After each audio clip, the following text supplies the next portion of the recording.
ጽድቅ መስራት እንኳን ባይሆንልኝ እግዚአብሔር እንዳይሰደብ ብለን እንኳን መልካም መሆን አለብን በእውነቱ ማለት ነው። እግዚአብሔር እንዳይሰደብ የእኛን ተውት፣ እኛ ባንድን እንኳን ፈጣሪን እንኳን እኮ ለእግዚአብሔር ለትልቅ ሰው ተብሎ እኮ ጥሩ ስራ ይሰራል። እንዴት ከገሌ መሃል እንዲህን እናገራለሁ አታፍርም እንዴ ይባላል እኮ። እግዚአብሔርን ፊታችን አስቀምጠን እግዚአብሔር እጅ ላይ ሆነን በእግዚአብሔር መሰረት ላይ ቁመን እግዚአብሔርን ጣራ አድርገን በእግዚአብሔር መሃል ሆነን በእግዚአብሔር ፊት ሆነን እንዲሆነን እግዚአብሔርን እናሰድባለን ብለን ከክፋት አለመመለሳችን ምን አይነት ይቅርታ ይደረግልናል? እግዚአብሔርን መፍራት አቅቶን እግዚአብሔርን ያሰደብነው እኛ አይደለንም ወይ? ያስደፈርን እኛ አይደለንም ወይ? ቤተክርስቲያንን ያስደፈርን እኛ አይደለንም? ምን አድርገን በሉኝ? ክፉ በመሆናችን ኃጢአታችን ከነሱ ከአሕዛብ ጋር እግዚአብሔርን ከማያመልኩ ሰዎች ጋር እኩል በመሆኑ ሰው ምን ማለት እንደሆነ ብናውቅ ኑሮ እውነት በማይረባ ለክስክስ ነገር ታስረን ኖር ነበር? ሰው እስኪ ምንድን ነው ብላችሁ እስኪ ጠይቁ። እኔ እኮ ሰው ነኝ ብላችሁ አስባችሁ? እኔ ጅብ አይደለሁም፣ እኔ ውሻ አይደለሁም፣ እኔ አይጥ አይደለሁም አትሉም እንዴ? ያገኘውን የሚበላ እኮ አይጥ ነው። ዝም ብሎ ሳይመርጥ የሚበላ ጊዜም ሰዓትም የማይመርጥ እኛ ውሻ አይደለም፣ እኛ እባቦች አይደለም፣ እኛ ነምር አይደለም፣ እኛ ጭልፊት አይደለም አትሉ? ከላይ ሆኖ የሚነጥቃል ይሄ ጭልፊት፣ ከላይ ሆኖ መንጠቅ። እንደዚህ ያለ ሁሉ ነፃ መሆን የምንችለው ውሻነታችንን መልካም ስናደርገው ነው። ጋኔን የምንጨነቀው የባሰ ኃጢአት ለማሰራት ከጥቂት ኃጢአት ይጠብቃል ሰይጣን። ነፍስ ማስገደል ከፈለገ ሌላ ነገር ያደርጋል፣ ሌላውን ኃጢአት ያስተዋል። የምትክድለት ከሆነ አንተን በጫት ማደንዘዝ በሱስ ማደንዘዝ ለምን ይፈልጋል? ሰው ራሱን ከተቆረጠ በኋላ ቀይ ካባ እንደርብለት ቢጫ ካባ እንደርብለት ይባላል። አንገቱን ተቆርጦ የለም ራሱ እኮ የለም። ራሱ እኮ ክርስቶስ ነው። ክርስቶስን አጥቶ ሰው ሱስ ባይኖርበት ባይሰክር ንግግሩ ጥሩ ቢሆን ባይሰርቅ ክርስቶስን ከካደ በኋላ ምግባር ምን ይሰራለታል? ያለ መሰረት የሚቆም ቤት እንደሌለ ማለት ነው።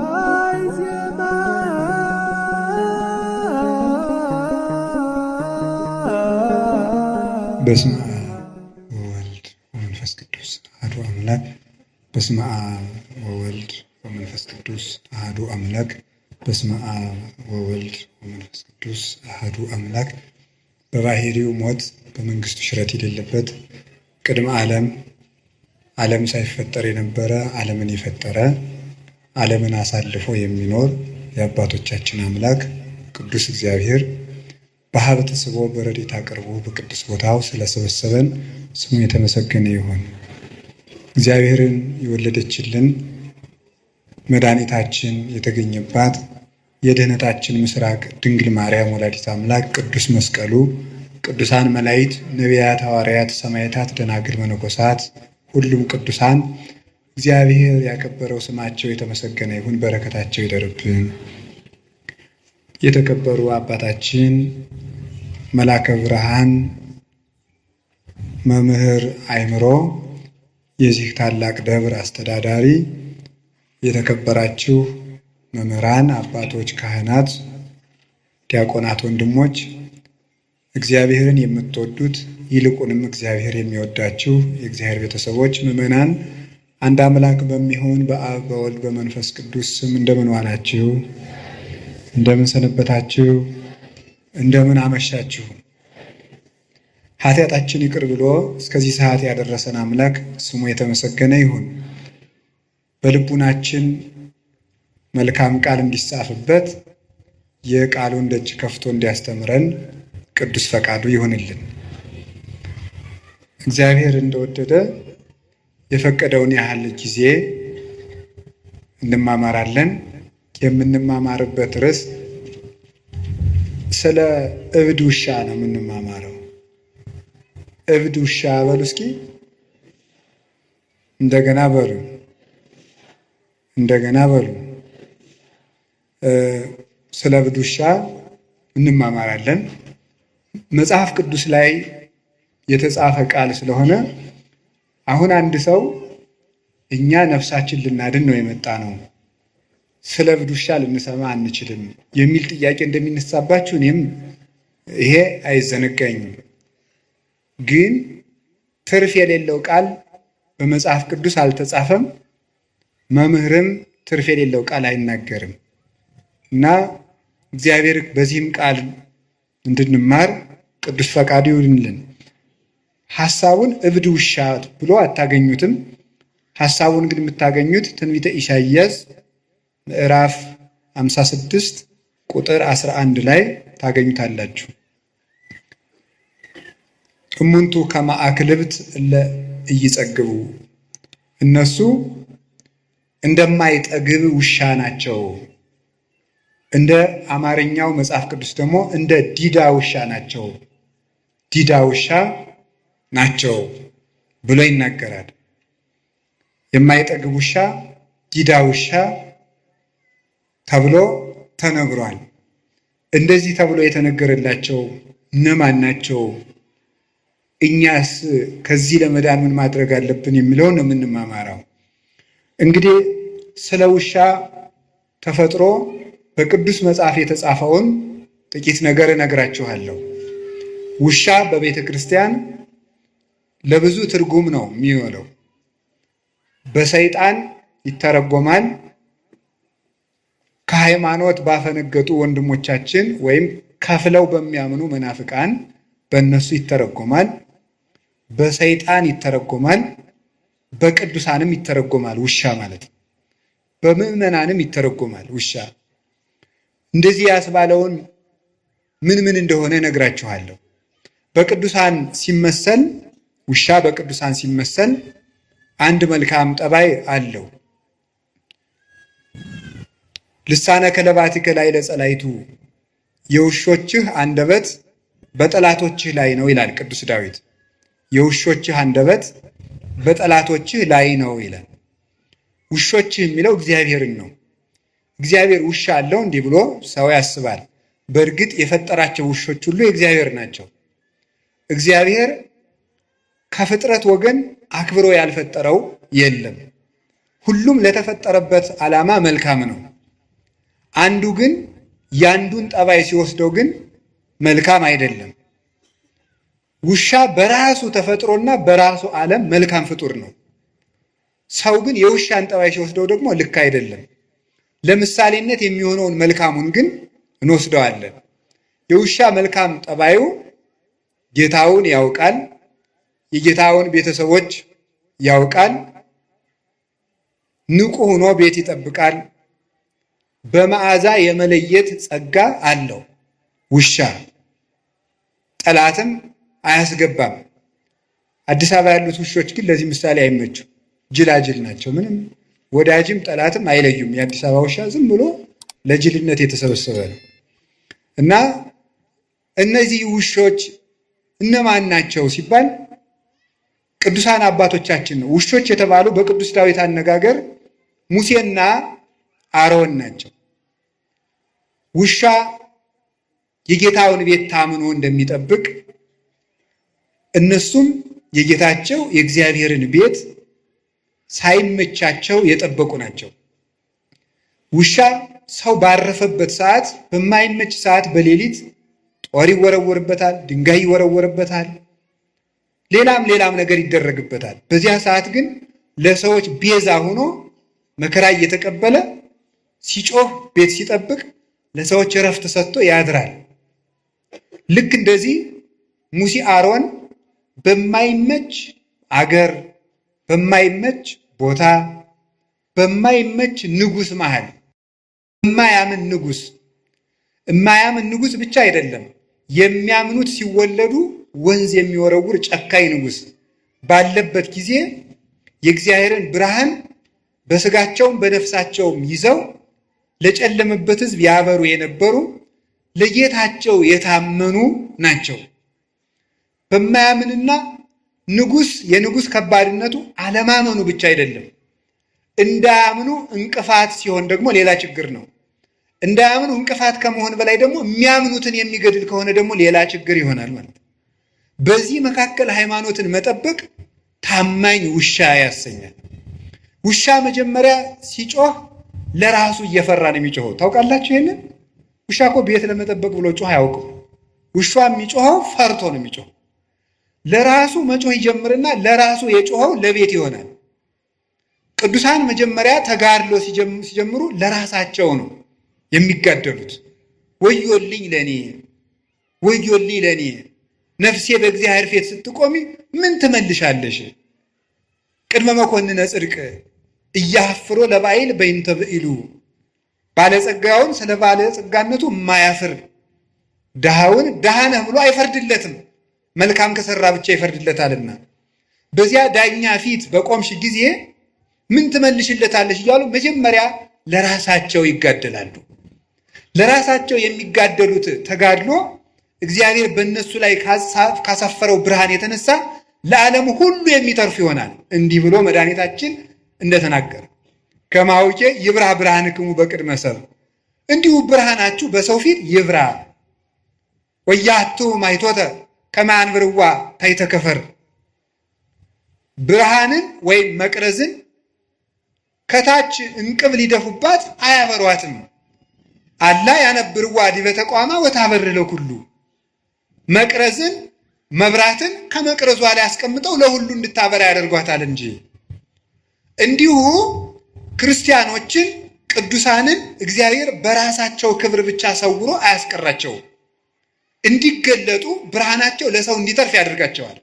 ለነሱ ከበራላቸው በኋላ በእግዚአብሔር ብርሃን ከታተሙና በዚህ ከተቀደሱ በኋላ ለሌላው ይተርፋሉ እና ተራቡም ተጠሙም፣ ተናቁም ተከበሩም፣ ተደመጡም አልተደመጡም የጌታቸውን ቤት የሚያገለግሉ ቅዱሳን ታማኝ ውሾች ይባላሉ።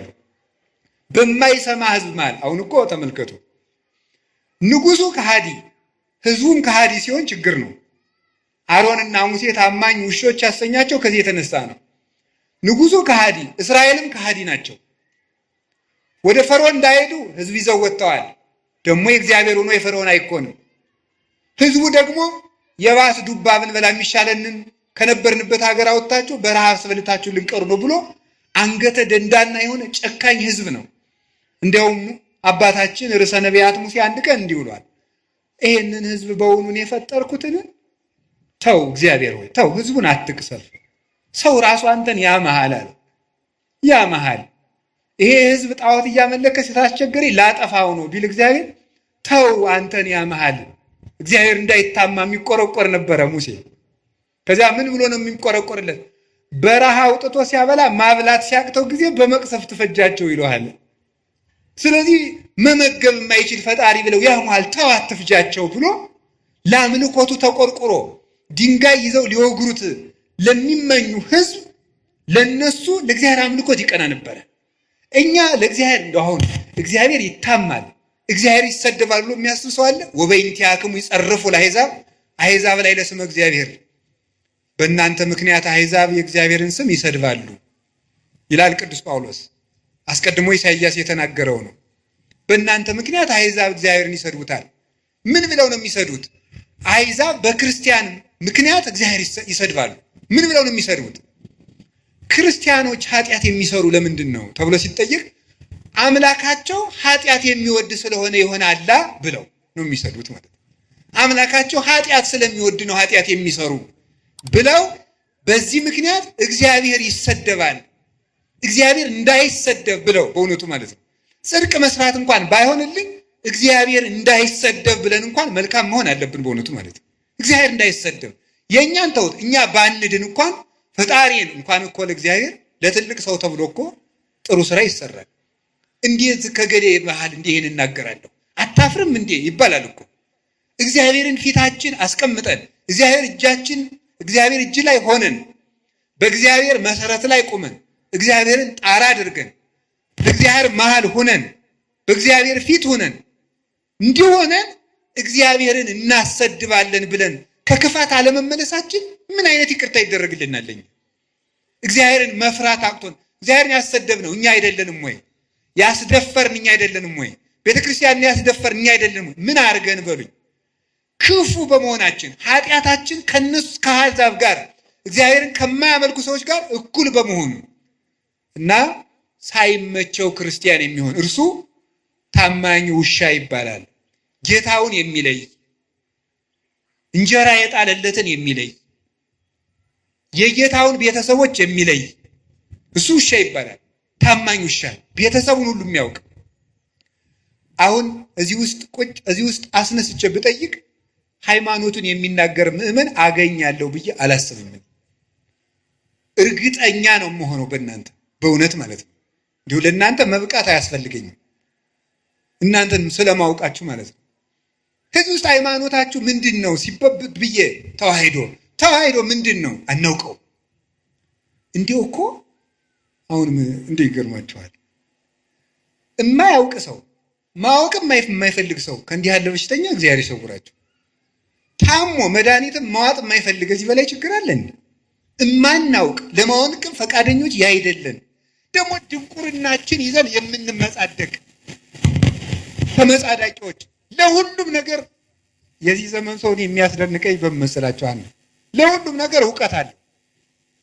ምን ማለት ነው? ለሁሉም ሰው ፖለቲካም ይናገራል፣ ሊቅ ነው። በዚያም ቤተክርስቲያን ላይ ይናገራል፣ በዚያም ሊቅ ነው።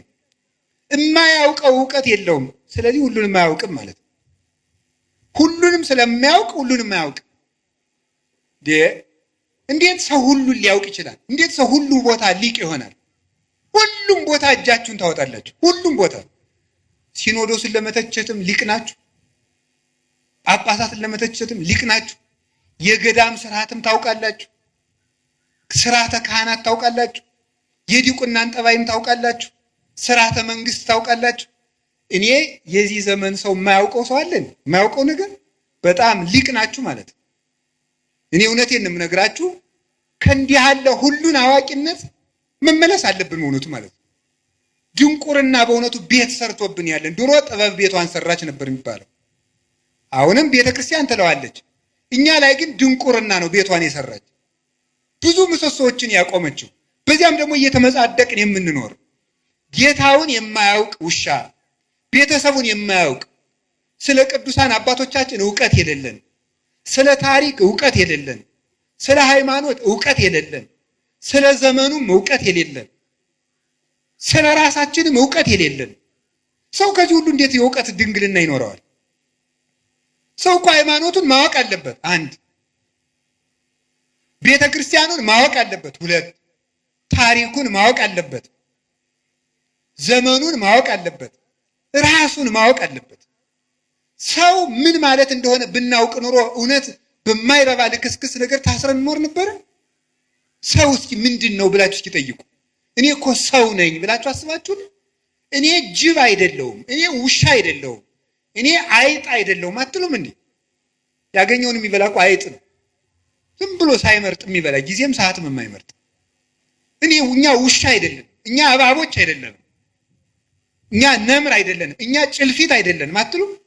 ከላይ ሆኖ የሚነጥቃል ይሄ ጭልፊት፣ ከላይ ሆኖ መንጠቅ። እንደዚህ ያለ ሁሉ ነፃ መሆን የምንችለው ውሻነታችንን መልካም ስናደርገው ነው። ታማኝ ውሻ እንድንሆን አምላከ ቅዱሳን ይርዳን። ውሻ ቤተሰቡን የሚያውቀው በመዓዛው ነው። ጌታ በቅዱስ ጳውሎስ አድሮ እንደተናገረ እንዲህ ይላል፣ ንሕነሰ መዓዛሁ ለክርስቶስ ንሕነ አለ ቅዱስ ጳውሎስ። እኛ የክርስቶስ መዓዛ ነን። እስኪ በሉ እኛ የማን መዓዛ ነን? ምን ማለት መሰላችሁ? ሊቃውንቱ ሲተረጉም ልብስ በመዓዛው ይታወቃል። የዛሬ ልብስ እንኳን ብዙ አይታወቅም። ለዚህ ምሳሌ የምንመች የገጠር ልጆች ነን። የገጠር ልጆች እናትና አባቶቻችን ሽቱ ስለማይረጩ የእናታችን ወዝም የአባታችን ወዝም እናውቃለን። ይሄ የአባባ ጋቢ ነው፣ ይሄ የማማ ጋቢ ነው። የከተማ ሰው ግን ሁሉም ሽቱ ስለሚረጭ አይታወቅም የማን ወዝ እንደሆነ ማለት ነው። ልብሱም አይታወቅም። ይሄን እንኳን ችግር የለውም፣ ኃጢአታችሁ አይደለም። ይሄ ዘመን አሰልጥኖላችሁ ነው ማለት ነው። እኛ ግን የአባታችን ወዝ ምን እንደሆነ እናውቀዋለን። ሲቆፍር ያፈሰሰው ወዙ የማማን ወዝ እናውቀዋለን። ስትጋግር የኩበቱ ጢስ በሱ እናውቀዋለን። ይሄ እናቴ ጋቢ ነው እንላለን ማለት ነው። ከዛ ሊቃውንቱ በዚህ ነው የተረጎሙት። ይሄ ይትባህል ካልገባን መጽሐፉም አይገባም። ምንድነው መዓዛ? የክርስቶስ መዓዛ ነን። ልብስ በመዓዛው እንዲታወቅ እኛም የክርስቶስ መታወቂያ ነን ማለት ነው ይላሉ። እኛ የክርስቶስ መታወቂያ ነን። ሰዎች ክርስቶስን የሚያውቁት እኛን አይተው ነው ማለት ነው። እኛን አይተው ክርስቶስን ያውቁታል። በሞቴ የማን መታወቂያ ናችሁ እናንተ? ኧረ በሞቴ ተው፣ አርፋችሁ ቁጭ በሉ። ደፋሮች ናችሁ እናንተ። የክርስቶስ ትላላችሁ። አሁን እናንተ የክርስቶስ መታወቂያ ናችሁ። በዘፈናችሁ ነው የክርስቶስ መታወቂያ የምትሆኑት። በግርግራችሁ በተሳዳቢነታችሁ ነው የክርስቶስ የምትሆኑ። በእንቅልፋምነታችሁ በሆዳምነታችሁ ነው። ዛሬ ሰውዬ ሊሳደብ ነው የመጣ። እኔ ብትሉ ምን ጨነቀኝ? ነፍሳችሁ ትዳን እንጂ። ስለዚህ የማን መታወቂያ ነኝ? ሰው እኔን አይቶ ማንን የሚያየው? እኔን አይቶ ጋኔንን ነው የሚያይ? ክርስቶስን። በውሸታችን የማን መታወቂያ ነው? ያጋንንት። ውሸት የጋኔን ነው። በነገረ ሰሪነታችን የማን መታወቂያ ነው? ያጋንንት። መለያየትን የሚሰራ ጋኔን ነው። በነፍሰ ገዳይነታችን የማን መታወቂያ ነው? የጋኔን። እስመ እምትካት ቀታሌ ነፍሰ ሰብእ ውእቱ። ሐሰትን አመንጭቶ ዛሬ እኮ ሰት ምንድን ነው? የከተማ ሰው ኃጢአትን ሲያቻችል ምንድን ነው የሚለው? ኖርማል ነው የሚለው አይደለም። ኃጢአትን በደንብ ሊሰራ ሲፈልግ ኖርማል ነው የሚለው ማለት ነው። አረ ኖርማል አይደለም። እንዴት ኃጢአት ኖርማል ይሆናል? ውሸታውን ኖርማል ነው አይደለም? ለእናንተ ውሸት ኖርማል ነው። አሁን ሰው መዋሸ እዚህ ጫፍ ላይ ደርሻለሁ ይላል። ገና ስንት ኪሎ ሜትር ተቀምጦ ማለት ነው።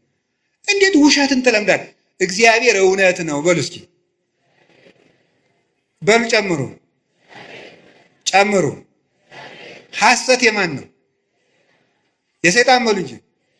የሚዋሽ ሰው የማን መታወቂያ ነው? ከዚህ በኋላ ብትዋሹ የማን መታወቂያ ናቸው? ሰይጣንን መምሰል የምትፈልጉ የሰይጣን መታወቂያ ይታተምላችኋል። ዋሹ። ክርስቶስን መምሰል ከፈልጋችሁ እውነተኞቹ ነው። በየትኛውም ነገር አትዋሹ። ለምን ዛሬ አትሞቱ? ውሸት መቆም አለበት። ይህ የኛ ማዛ አይደለም። ሁለንተናችን፣ አነጋገራችን፣ አመጋገባችን፣ አረማመዳችን፣ አለባበሳችን ማንን ያሳያል? እንዲሁ በሞት ወንዶችን ሴቶችን ዝም ብላችሁ አባ ቄስ ይሄ ልብስ ኃጢአት ነው ጽድቅ ነው የሚለው ተው ዝም ብላችሁ። ይሄ ልብስ የማን መታወቂያ ነው ነው ማለት። አሁን ሴት ሱሪ ብትለብስ ኃጢአት ነው ጽድቅ ነው ከማለት ይልቅ ሴት ሱሪ ስትለብስ ማን ነው የምታሳየን? ነው ክርስቶስን የምታሳየን? ድንግል ማርያምን ነው የምታሳየን? ነው ማንን ነው የምታሳየን? እውነት ይሄ ነገር ክርስቶስን ያሳያል ወይ ብላችሁ አስቡና ያሳያል ካላችሁ ልበሱት። ህሊናችሁ ተፈጥሮ አያስተምራችሁም? ምን አለ ቅዱስ ጳውሎስ? ተፈጥሮ አያስተምራችሁም? ምን በተፈጥሮ አትማሩም ወይ? ማን ምን መልበስ እንዳለባችሁ እንዴ ሱሪ አትልበስ የሚል ምን መጽሐፍ ቅዱስ አለ? ኦሪት ዘዳግም ያለውም እኮ ወንድ የሴትን ሴት የወንድን አይልበስ ነው የሚል እንጂ ሱሪ የወንድ ነው የሚል ግን የለም ይላል። በመልከቱ ለክፋትማ ለከይሰ ጠቢባን ሙንቱ ለተንኮል ይራቀቃሉ አለ ኢሳይያስ። ለተንኮል ሊቅ ናቸው አለ በእውነቱ ማለት ነው። ግን ተፈጥሮ አያስተምራችሁም ወይ? ስለዚህ ስትናገሩ ስትሳደቡ ቆይ ኋላ መጣበታል። የማን ማዛ ናችሁ? ንግግራችሁ ማንን ነው የሚገልጠው? የባለ ትዳሮች ትዳር እውነት ክርስቶስን ነው የሚያሳየው ወይ? የካህናት ክህነት፣ የዲያቆናት ዲቁና ማንን ነው የሚያሳየው? ክርስቶስን ለማሳየት ነው ወይ የምናስቀድሰው? ክርስቶስን ለማሳየት ነው ወይ የምንቀድሰው? የምትማሩ የምትኖሩት ማን ልታሳዩ ነው? ዘራችሁን ልታሳዩ ነው? ከጀርባችሁ ያለውን ሰው ልታሳዩን ነው? ክርስቶስን ልናሳይ የተፈጠርን ሰዎች ነን። ሰዎች እኛን አይተው እግዚአብሔርን ማየት አለባቸው። በእኛ አውሬነት መታየት የለበትም። በእኛ ሰይጣንነት መታየት የለበትም። እንዲህ ያለውን ነገር እንድናሳይ አምላከ ቅዱሳን ይርዳን። መጣላት ማንን ነው የሚያሳየው? የማን መታወቂያ ነው? በሉ ተነሱ። ምን አላችሁኝ? ጌታችን መድኃኒታችን ኢየሱስ ክርስቶስ ለቅዱሳን ሐዋርያት እንዲህ አላቸው፣ በዚህ የእኔ ደቀ መዛሙርት እንደሆናችሁ ሰዎች ያውቋችኋል አላቸው። በምንድን ነው?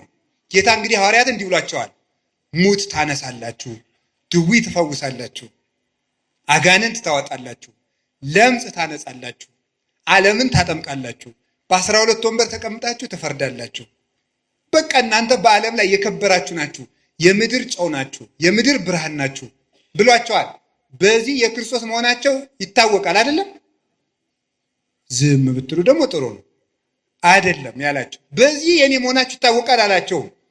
እምከመ ተፋቀርክሙ በባይናቲክሙ ወበዝንቱ ያአምሩክሙ ሰብ ከመ አርዳኢ አንትሙ። እርስ በርሳችሁ ስትፋቀሩ ሰዎች የኔ እንደሆናችሁ በዚህ ያውቋችኋል። የክርስቶስ የመሆን መታወቂያው አለ። ይሄንን ይዞ ቅዱስ ዮሐንስ አፈወርቅ ሙት ማንሳት አይደለም መዋደድ ነው እንጂ ይላል። ሙት ማንሳት የክርስቶስ የመሆን ምልክት አይደለም። አጋንንትም ቢሆን በምታት ሙት ያስነሳሉ። አጋንንትም ቢሆን ይፈውሳሉ እኮ። እንዴት አጋንንት ይፈውሳሉ? አጋንንት ሲፈውሱ ምን ማለት መሰላችሁ? ከአንድ ሰውዬ ላይ ጋኔን ካደረበት ከፈዋሹ ላይ ጋኔን አለ በሉ። ከተፈዋሹ ላይ ደግሞ ጋኔን ካለበት ይሄኛው ጋኔን ሰውን ጨርሶ ያ ጋኔን ለማድረግ እዛ ላይ ያለው ጋኔን ይወጣል። ይቆይና ከዛ በሌላ ቀን መለስ ይል አሁን ልውጣና ሌላ ሰው ጨምሬ ላሳስት ብሎ ወጥቶ ለቀቅ አድርጎት ይቆያል። አይዋስ ለቀቀው ተብሎ እዚያ በኋላ ይነገርለታል ማለት ነው። ጋኔን ምን ጨነቀው? የባሰ ኃጢአት ለማሰራት ከጥቂት ኃጢአት ይጠብቃል ሰይጣን። ነፍስ ማስገደል ከፈለገ ሌላ ነገር ያደርጋል። ሌላውን ኃጢአት ያስተዋል። የምትክድለት ከሆነ አንተን በጫት ማደንዘዝ፣ በሱስ ማደንዘዝ ለምን ይፈልጋል? ሰው ራሱን ከተቆረጠ በኋላ ቀይ ካባ እንደርብለት፣ ቢጫ ካባ እንደርብለት ይባላል። አንገቱን ተቆርጦ የለም ራሱ እኮ የለም። ራሱ እኮ ክርስቶስ ነው። ክርስቶስን አጥቶ ሰው ሱስ ባይኖርበት፣ ባይሰክር፣ ንግግሩ ጥሩ ቢሆን፣ ባይሰርቅ፣ ክርስቶስን ከካደ በኋላ ምግባር ምን ይሰራለታል? ያለ መሰረት የሚቆም ቤት እንደሌለ ማለት ነው። ስለዚህ ሰይጣን የባሰውን ኃጢአት ለማሰራት አንድ መፍትሄ ይሰጣል። የማይረባ መፍትሄ ቆይቶ ግን ይይዘዋል። ሰከት ምንድን የሚያደርገው መጨረሻ ላይ የፈወሰው ሰው ጥገኛና አጨብጫቢ ሆኖ እንዲቀር ያደርገዋል። የክርስቶስ ተከታይ አያደርገውም። መመኪያው ሁሉ ያ ፈወሰኝ የሚለው ሰው እንዲሆን አድርጎ ነው የሚያኖረው። ገንዘቡም ለዚያ እንደጨረሰ፣ ጉልበቱን ለዚያ እንደጨረሰ ይኖራል። ስለዚህ የእግዚአብሔር ቤተሰቦች የማን መታወቂያ? እኛ የምንታወቀው ድውይ በመፈወሳችን የክርስቶስ መሆናችን አይታወቅም። ጋኔን ያደረባቸው ድውይ ይፈውሳሉ። ጋኔን ያደረባቸው ጋኔን ያወጣሉ። ታዲያ ምንድነው መታወቂያችን? ፍቅር። ስለዚህ ሊቃውንት ምን አሉ? ፍቅር ሙት ከማንሳት ይበልጣል። እስኪ ወደ ሁላችሁም በሉ እንጂ ፍቅር ሙት ከማንሳት ይበልጣል። ፍቅር ያለው ሰው የጸና ሃይማኖት ካለው ሰውም ይበልጣል። እንዲህ ብሎ እንደተናገረ ቅዱስ ጳውሎስ ወመቤ ሃይማኖት እስከ አፈልስ አድባረ ወተፋቅሮ አልቤ ከንቶ ኮንኩ ዋልቦ ዘረባይኩ። ተራራ የሚያፈልስ እምነት ቢኖረኝ ፍቅር ከሌለኝ ከንቱ ነኝ። አየህ፣ ከጸና ሃይማኖት ይልቅ ፍቅር ይበልጣል። ሃይማኖት ኑሮ ፍቅር ከሌለ በሃይማኖቱ አትድንበትም። ፍቅር ከሰማዕትነትም ይበልጣል። ወመኒ ወሀብኩ ኩሎ ስጋዬ ለእውየተ እሳት። ተመልከቱ፣ ስጋዬን እንኳን ለእሳት መቃጠል አሳልፌ ብሰጥ ፍቅር ከሌለኝ ምንም የምጠቀመው ነገር የለኝም። ወመኒ ወሀብኩ ኩሎ ንዋዬ ለምጽዋት፣ ገንዘቤን ሁሉ ለምጽዋት ብሰጥ ፍቅር ከሌለኝ ከንቱ ነኝ። ኮንኩ ከመከበሮ ዘይዘበት ወከመ ብርት ዘይነቁ። እንደሚንሿሿ ጸናጽል እንደሚመታ ከበሮ። የዚህ ትርጉም ገብቷቸው ያውቃል? እኔ ከበሮ ያሳዝነኛል። አያሳዝናችሁም? ሌሊቱን ሙሉ ሲለፋ አድሮ በማይሌት እኛ ወደ ዝክር ስንሄድ እሱ እዚያው ተጋድሞ ይቀራል። ይሄው ነው የከበሮ ልፋት የሚባለው ማለት። ጸናጽል ሌሊቱን ሙሉ ቀጭ ስትል አድራ እነ የኔታ መርጌታ በዋንጫ ስለ ቅዱስ ሚካኤል እያሉ ሲጠጡ ከበሮ ጸናጽል እዚያው ሸዋ ብላ ትቀራለች። ምን ማለት ነው? ስለዚህ ፍቅር የሌለው ሰው አንገቱ እንደ ቀለበት እስከሚቀጥን ድረስ ቢሰግድ እንኳን ከለፋበት ስግደት የሚያተርፈው ነገር የለውም ማለት ነው። ምንም መስዋዕት ቢያቀርብ ቤተ ክርስቲያን በዕንቁ በወርቅ ቢሰራ፣ ለምን ወርቅ አይኑን ግድግዳ አድርጎ ቤተ ክርስቲያን ለምን አይሰራም? ለምን ገዳም አይሰራም? ለምን አብነት ትምህርት ቤት አይሰጥም? ልጁን እንኳን ቢገብር ለምን አንገቱን ቆርጦ አይሰጥም? ፍቅር የሌለው ሰው ሰማዕት ቢሆን እንኳን አይጸድቅም። ሰማዕት ሆኖ ቢሞት እንኳን ማለት ያልታረቀ ሰው የገጠር ሰው እንዲህ ይላል፣ ሰው የገደለው ሰው ይጸድቃል ይላል። አይጸድቅም። ሰው የገደለው ሰው ይጸድቃል። ሰው ስለገደለ የምትጸድቅ እንዳይመስል። ሰው የገደለው ሰው እንደሚጸድቅ ሰውየው አንተን ስለገደለ ይኮነናል እንጂ ሰውየው አንተን ስለገደለ አንተ አትጸድቅም። ሁሉም ስራውን ተሸክሞ ይቆማል። ወኩሉ ጾሮ ይጸውር። ስለዚህ እኛ የክርስቶስ መዓዛ ነን። ውሻ የጌታውንና የቤተሰቡን መዓዛ ለይቶ ያውቃል። እኛም ትክክለኛ የእግዚአብሔር አገልጋዮች የቤቱ ጠባቆች ከሆን መጀመሪያ መዓዛችን እንለይ። ኦርቶዶክሳዊ መዓዛ ይኑረን። ከደመቀበት የምንዘፍን መሆን የለብንም። እንደ ጎርፍ የምንነዳ መሆን የለብንም። የራሳችን ባይታዊ፣ የራሳችን ሰባኪ፣ የራሳችን መነኩሴ ሊኖረን አይገባም። የቤተ ክርስቲያን ሰባኪ፣ የቤተ ክርስቲያን ባይታዊ፣ የቤተ ክርስቲያን መነኩሴ፣ የቤተ ክርስቲያን እረኛ ነው እንጂ የግል ደጋፊ የምንሆነው ሰው ሊኖረን አይገባም። ግለሰብ የምንከተል መሆን የለብንም። መዓዛችሁን ለዩ።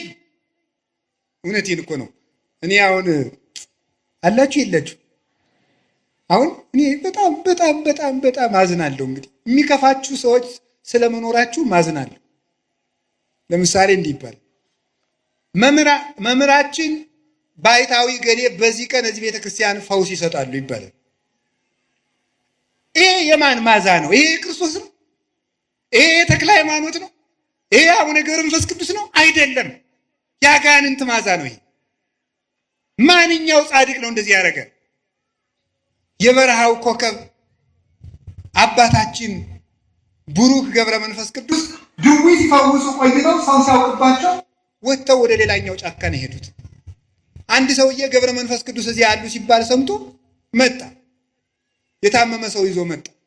ለጥቂት አሁን ይሄዱ አሉት አለው። ከዚህ በኋላ እኔ ምን ላድርግ እሳቸው ያድኑኛል ብዬ ነው የመጣለው። ምን አደርጋለሁ? ሂደው አለ። ትዝ ሲለው ትዝ አለኝ፣ እዚህ አካባቢ እሳቸው ተቀምጦ ነበር፣ እዚህ ላይ አስተኛው ይድንልሃል አለ። ሲያስተኛው ዳነለት ማለት። አባታችን አቡነ ተክለ ሃይማኖት ከነ አባ በጸሎተ ሚካኤል ጋር ሳሉ ድውይ እሳት የፈጀው ሰው አረጀን እሳት በላይ ሲል ለተክለ ሃይማኖት አሳየው ሲሉት ይድናል። ዝም ብሎ ወጥ ሲቆሰቁስ ይበላው ሁሉ ሚያም እንዲህ አለ። ኧረ ሾህ ጋብ አይኔ ፍንጥር እንጨት ገባ ለተክለ ሃይማኖት አሳየው እረዱ ነው ሲሉት ይድናል። ኋላ መጨረሻ ላይ ሰው መልአክ ነው ወይስ ምንድነው? መልአክ ነው ወይስ ሰው ነው ሲሏቸው ምን እንዳሉ ታውቃላችሁ? አባቴ ኃጢአቴ ታውቆብኛልና ልሂድ ያሰናብቱኛሉ አበምኔቱ። ቆይ ተክለ ሃይማኖት ጽድቃቸውን የታወቀ ኃጢአታቸው ነው። ጽድቃቸው ሲታወቅ ምን የታወቀ ነው ያሉት? እኛ ደግሞ በዚህ ዘመን እያቀድን መብቃት ጀምረናል። በቀመር መብቃት ማለት ነው። ወይ ታምርኩ እንደው ክርስትና ቀልድ ሆነ እኮ በእውነቱ ማለት ነው። እያቀድን መብቃት በቃ እያቀድን መፈወስ። ጌታም እንኳን አላደረገው። ኋላ ብለንስ ደግሞ ኧረ ተው እንዲህ አታድርጉ ተው ሲባል ደግሞ ሰሞኑን አንድ ባይታው እየተናገሩትን ልንገራቸው። መቼስ እንግዲህ ደግሞ እናንተ የምትሉትን ማውቀዋለሁ በሉኝ። ቀንተህ በሉ ችግር የለም በሉ መቀበል። ከዚያ ምን አሉ? ምንድን ነው መስል እንዲህ ተሳስተዋል እርስዎ። እሳቸው አጋንንትን በአጋንንትን የሚያወጡ ሐሰተኛ ባይታዊ ናቸው ካሏችሁ አሉ። እሺ በስራ የመኑ በሏቸዋል። በማን መኑ? ወይ መድኃኒዓለም። በስራ የመኑ ማለት የሚችል እኮ እግዚአብሔር ብቻ ነው። ክርስቶስ ብቻ እኮ ነው። ፍጡር እኮ ስራ አለኝ አይልም። እኔ ለተክለ ሃይማኖት በላይ አብነት የለኝም። እሳቸው ምን እንዳሉ እንገራቸው። 99 ዓመት መከራቸውን አይተው ከመላእክት ጋር አጥነው መጥተው ምን እንዳሉ እንገራቸው። እኔ ዓለሙን አብርቼ ለራሴ ጨልም የቀረው ዓለምን አጣፍቼ ለራሴ አልጫውንኩ ስራ የሌለኝ ጎደሎ ነኝ። በፈጣሪ ፊት በቆምኩ ጊዜ ምን መልስለታለሁ ነበር ያሉ። የዛሬዎቹ ደግሞ ስራዬን እመኑልኝ ይሉናል። እነዚህ ታናናሽ ክርስቶሶች ናቸው። የሐሰተኛ መሲህ መንገድ ጠራጊዎች አይደሉም። የማን ማዛር የሚሉንም ማጨብጨብ እልል ማለት። እኔ በመምህር አምላክ ይዣቸዋለሁ። ከዚህ ጉባኤ መጨረሻ ላይ እንዳታጨበጭቡ፣ ጉባኤው እስከሚያበቃ ድረስ ማለት ነው። ማጨብጨብ መደለቅ፣ ሲመርቋችሁ ማጨብጨብ፣ ሲረግሟችሁ ማጨብጨብ። እንዲሁ ችግር እኮ ናችሁ እናንተ እኮ ማምላክ። እንጂ ማስተዋል አለብን። ከውሻ ማነስ አለበት ሰው እንዴ? ውሻ የጌታውን መዓዛ ያይ። ይሄ የማን መዓዛ ነው አትሉ? እስቲ በሞቼ ይሄ የማን መዓዛ ነው በሉ እንጂ። አዎ የማን መዓዛ ነው? የተክለ ሃይማኖት ነው? የእንጦንስ ነው? የመቃርስ ነው? የዮሐንስ አፈወርቅ ነው? የቄርሎስ ነው? በሉ እስኪ ይኸው ቀንታችሁ። ይህ ቅናት ብቀና እንደው በቅዱስ ቄርሎስ አልቀናም እንዴ? ሞኝ ስንት የሚያስቀና ነገር ሞልቶ ጋር የነዚህ በወደል መቁጠሪያ በጨፈጨፈ ቀናለሁ እንዴ? እኔ የምቀናው በቅዱስ አትናቴዎስ ነው። አሁንም እርግጠኛው ደግሞም ልንገራችሁ፣ ሰው ሁሉ መንግስተ ሰማያት እንዲገባ ተፈቅዷል እንጂ ሰው ሁሉ ጤና እንዲኖረው ያላችሁ መጽሐፍ ቅዱስ ማለት ሰው ሁሉ ይፈወሳል እንዴ? እንዲያ ከሆነ እግዚአብሔር ተመልከቱ። ጋኔን ትዳር እምቢ ብሎኝ አባቴ ገርግር አለብሽ ትዳር እምቢ ብሎኝ አይነ ጥላ አለብሽ በጊዜ ብታገቡ ይሻላችኋል ገርግር እያላችሁ የምትጃጃሉ። እኔ እውነቴን ነው። ቀድሞም ቢብዛችሁ ውስጥ ሚስትሉ ኑራችሁ እድሜያችሁ አለፍ ሲል ገርግር ይህ ነውር ነው። በእውነቱ ጋኔን የለባችሁም። ራሳችሁ ጋኔን እንዳትሆኑ ልቅ እኔ ጋኔን አለብኝ አትበሉ። አዛኝን ቆይ ልንገራችሁ፣ ክርስቲያን ጋኔን አለብኝ አይል። አነ ዘክርስቶስ እኔ ክርስቶስ ነኝ በሉ እስቲ በሉላችሁ። ክርስቶስ ባለበት ሰይጣን አለ? ጋኔን አለብኝ ብላችሁ እንዴት ራሳችሁን እጅ ትሰጣላችሁ? ለሰይጣን ራሳችሁን ትሸጣላችሁ እንዴ? ስለዚህ እግዚአብሔር ቤተሰቦች ልብ ሊኖረን ይገባል። ያስተማረን እግዚአብሔር የተመሰገነ ይሁን። ሌላ ቀን እንጨርሰዋለን። ወስብሐት ለእግዚአብሔር።